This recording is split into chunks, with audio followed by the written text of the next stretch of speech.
C'est bon? Vous êtes bien détendu là? Je peux commencer? Ok, j'ai compris. Bonsoir à tous et bienvenue à bord de l'Universalis. Si vous êtes là, c'est certainement pour assister à l'analyse du 3e épisode de The Longest Journey. Eh bien, je vous invite à vous installer confortablement, car aujourd'hui, nous allons terminer le plus long des voyages. Enfin, beaucoup moins long et beaucoup plus supportable qu'Assassin's Creed, mais bon.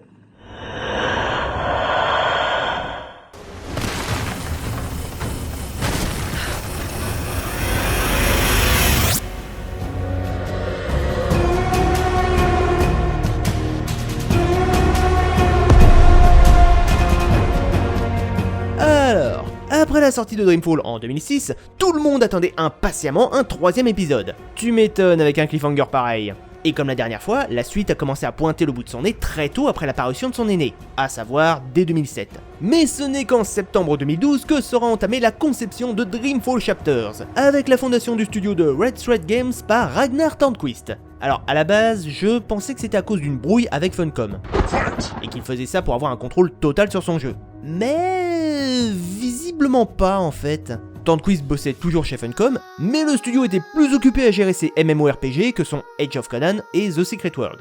Et vu que la saga de Dreamfall reste sous la propriété intellectuelle de Funcom, on aurait pu croire qu'avec les merdes qui se sont enchaînées pendant le développement de Dreamfall, il y aurait eu des scissions quelque part. Mais apparemment, pas du tout.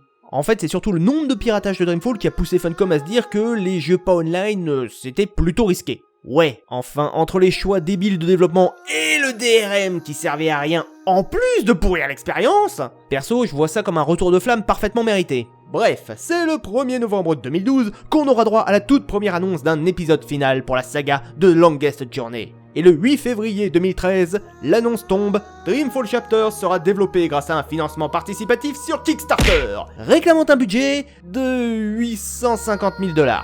Alors on pourrait se dire, à raison d'ailleurs, que comparé aux 3 et 5 millions des jeux précédents, ça pue un peu la merde quand même. Sauf qu'il faut savoir que, malgré le fait qu'il n'ait pas directement participé à sa création, Funcom avait reçu des fonds de la Norwegian Film Fund, qui avait financé une partie du développement de Dreamfall Chapters. Maintenant à quelle hauteur, j'en sais rien. Est-ce que c'était suffisant? J'en ai aucune idée. Bref. Le Kickstarter fonctionnera plutôt bien, puisque non seulement le budget prévu sera atteint en une dizaine de jours, mais il finira en plus par accumuler un total de plus d'1 500 000 $. Ah, on sent qu'il y avait la communauté derrière. Le jeu finira par sortir sur PC, PS4 et Xbox One au format épisodique. Les différents livres sortant entre le 21 octobre 2014 et le 17 juin 2016. Et une version boîte contenant l'intégralité du jeu paraîtra le 5 mai 2017. Et c'est là qu'on va toucher à un des points qui a le plus fait grogner les joueurs, essentiellement les Français, c'est-à-dire le doublage VF. Car oui, il était prévu de retrouver des personnages parlant en bon françois si le financement participatif atteignait les 1 250 000 $. Ce qui est effectivement arrivé, mais pourtant, si, comme prévu, le doublage allemand a effectivement été mis en place, plus aucune nouvelle n'a jamais été abordée au sujet des voix françaises. Alors si encore les mecs s'étaient justifiés, ne serait-ce que pour dire qu'ils avaient été trop optimistes et qu'en fin de compte ils n'avaient pas prévu assez de budget pour le doublage, bon, ça aurait été chiant mais on aurait pu l'accepter. Mais non, pas une seule réponse. C'est limite si Red Thread Games ne fait pas la sourde oreille à ce sujet. Et le problème c'est que passer de la VF à la VO n'est pas convaincant, surtout pour les persos déjà connus. Alors ne me faites pas dire ce que j'ai pas dit, le doublage reste de très bonne facture. Pour les personnages qu'on ne connaissait pas. Je suis désolé, mais moi, les doubleurs de Kian et Zoé, je suis pas convaincu. Par contre, la doubleuse d'Enu, elle déchire. Dreamfall Chapters prend place plus ou moins un an après les événements de Dreamfall, et à nouveau nous mettra aux commandes de 3 personnages, nous faisant retrouver Kian Alvan et Zoé Castillo, toujours entre les deux mondes de Stark et Arcadia, tout en nous expédiant par moments dans certains lieux exotiques entre les mondes. T'avais pas dit qu'il y avait un 3e perso? En effet, mais si je vous en parle maintenant, ce sera du spoil, donc ça attendra la partie sur l'intrigue. Alors, pour ce qui est du gameplay de Dreamfall Chapters, c'est devenu un jeu tel. Ah mais littéralement hein. Il a repompé de façon quasi totale le système de ses jeux. Le découpage en épisodes, un mixage entre jeux d'action-aventure et point and click, des dialogues à choix multiples, des décisions à prendre pouvant avoir des conséquences sur le déroulement du jeu, et en même temps je me demande si à la base, ce serait pas Telltale Games qui aurait copié Funcom. Non, sans déconner, Dreamfall était littéralement un jeu Telltale avant l'heure. certes très loin d'être aussi poussé que Walking Dead ou Wolf Among Us, mais il proposait un début de choix dans les dialogues, un mix entre le point and click et le contrôle direct du personnage. C'était pas parfait, clairement, mais c'était un début. J'irais même jusqu'à penser que si on n'avait pas eu Dreamfall, on n'aurait jamais eu tous les jeux épisodiques de Telltale. Maintenant, c'est pas le tout de s'inspirer d'un gameplay, encore faut-il qu'il marche. Est-ce que c'est le cas ici? Globalement, oui. C'est plus fluide et plaisant à prendre en main, même si bon, le genre du point and click étant ce qu'il est, on conserve une certaine lenteur dans le maniement des personnages. Les graphismes, c'est du bon niveau, même si les mecs auraient pu s'arranger pour que les dessins et certaines textures et inscriptions ne soient pas pixelisés à ce point. Mais bon, là, c'est du pinaillage, c'est largement suffisant pour un jeu de ce calibre. En revanche, je suis beaucoup moins fan du chara-design de Zoé, je préférais la version de Dreamfall. Cependant, c'est quand on se penche sur les énigmes qu'on peut vite trouver à redire. Déjà, pourquoi avoir fait disparaître le cône qui vous permettait de repérer les éléments interactifs?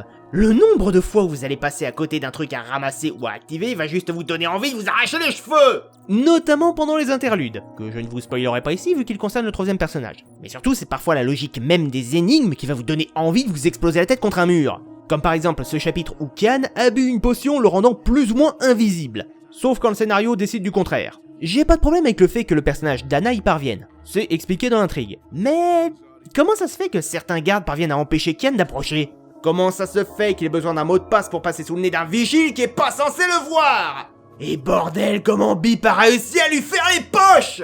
Oui, mais la magie est chaotique. Encore une fois, il y a une grosse différence entre chaotique et incohérent. Sinon tu te doutes bien qu'aucun magicien ne ferait long feu à Arcadia si le moindre de leurs sorts était susceptible de partir en vrille. Mais ce qui me fait vraiment grincer des dents dans ce genre d'épisode, c'est que la liberté de choix soit aussi illusoire. Alors certes, quelques points sont particulièrement bienvenus, comme cette décision du premier chapitre, entre faire de Zoé quelqu'un qui regardera vers le passé ou se tournera vers l'avenir. Ce qui fait qu'à partir du second chapitre, la jeune femme arborera un look différent et ne travaillera pas aux côtés des mêmes personnes. Mais en soi, c'est juste un changement cosmétique. Et de toute manière, tous vos choix vous conduiront vers la seule et unique fin possible. Oui, enfin, un choix dans un jeu vidéo, ça reste limité. Tu restes malgré tout prisonnier du script. Ce à quoi je te répondrai par 2 mots et un jeu, Until Dawn. Il s'agit d'un jeu PS4 qui nous fait vivre un slasher surnaturel en incarnant tour à tour les différents protagonistes. Alors certes, pas mal d'éléments sont scriptés et il n'est pas possible de faire n'importe quoi n'importe quand, mais la fin variera constamment en fonction de vos choix. Pour ce que j'en sais, c'est le seul jeu du genre qui vous autorise à faire survivre ou mourir l'intégralité de vos personnages à la fin de la partie. Évidemment que nous sommes limités par le script, obligatoirement, mais quand on nous propose de faire un choix, il faut nous autoriser à en affronter les conséquences. Quel putain d'intérêt de refaire le jeu en faisant des choix différents, si de toute manière on se retrouve obligatoirement avec les mêmes conséquences et les mêmes fins? Et le pire, c'était avec l'adaptation Telltale de Game of Thrones. Et c'est pareil avec Dreamfall Chapters, quelle que soit votre décision, quels que soient les éléments dont vous décidez de parler, la fin sera toujours la même. Sans parler des choix factices. Tenez, pour l'exemple, dans le livre 2, le personnage de Baruti nous demande de nous introduire illégalement sur des serveurs. Et on ne peut pas refuser. Si on dit non, la progression du jeu est stoppée et vous ne pourrez plus avancer dans l'intrigue tant que vous n'aurez pas dit oui. Alors que, primo, l'intrigue aurait très bien pu se dérouler sans qu'on prenne part à cette mission, et nous offrir des conséquences justement de ne pas y avoir participé, et ensuite, Zoé aussi a des raisons de la refuser. Je vous rappelle que la dernière fois qu'elle s'est mêlée d'un complot, elle a failli se faire tuer à plusieurs reprises, et a même fini dans le coma pendant 1 an. Donc ouais, je comprends qu'elle soit un petit peu frileuse. Mais non, vous êtes obligé. Après, il y a des cas où le choix forcé est compréhensible. Par exemple, en jouant Kian, si vous refusez de rejoindre la résistance, ça vous mène à un game over. Tout simplement parce que si Kian ne fait pas partie de la résistance, ni lui ni Zoé ne pourront accomplir leur devoir, et le monde ne pourra pas être sauvé. C'est une fin alternative comme une autre. Certains choix ont de véritables conséquences, et prendre une décision peut provoquer un certain nombre de morts. Mais que ces impacts aient lieu ou pas, en fin de compte, ils ne changeront rien à la progression de l'intrigue. Mais après, faut être honnête. Contrairement à la plupart des jeux Telltale, ici, nous sommes dans un univers prophétique. C'est-à-dire que les héros ont été choisis par le destin pour sauver le monde. Les 2 mondes, en l'occurrence. Ce qui du coup implique une décision fondamentale pour le gameplay. Soit on considère que les 2 Gugus ont une destinée et ne pourront jamais en dévier, quelles que soient leurs décisions et leurs actions, auquel cas, on aurait pu se contenter d'un gameplay à la The Longest Journey, sans aucune promesse de conséquences pour le joueur. Ça aurait été plus honnête. Ou alors on considère que le destin des héros peut être modifié, et que leurs choix ont un véritable impact sur le monde qui les entoure. Auquel cas, il faut davantage de conséquences.